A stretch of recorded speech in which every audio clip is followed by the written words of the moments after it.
ଭାଇ ବସି ବସି ବିରକ୍ତ ଲାଗିଲାଣି। ଚାଲ ଟିକେ ବାହାରେ ଯିବା ଖେଳିବା। ରହ ରହ, ଲାପଟପରେ ତୁମ ପ୍ରଥମ ଶ୍ରେଣୀର ଗୋଟିଏ ବଢିଆ ଗପଟିଏ ମୁଁ ଦେଖୁଛି। ଦେଖିବା ଦେଖିବା ଭାଇ, ସେ ଗପଟିର ନାଁ କଣ କି?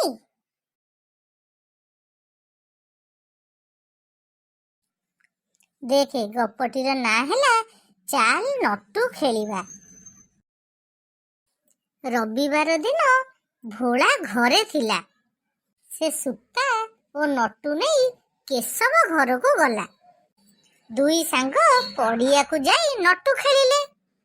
ଏତିକି ବେଳେ ହେମା ବି ପଡ଼ିଆକୁ ଆସିଲା।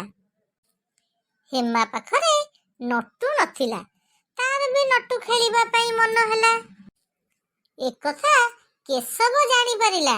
ସେ ଭୋଳାକୁ କହିଲା, ଆମେ ଦୁହେଁ ହେମାକୁ ସାଥିରେ ଖେଳାଇବା। ତିନି ସାଙ୍ଗ ଜଣକ ପରେ ଜଣେ ନଟୁ ଖେଳିଲେ।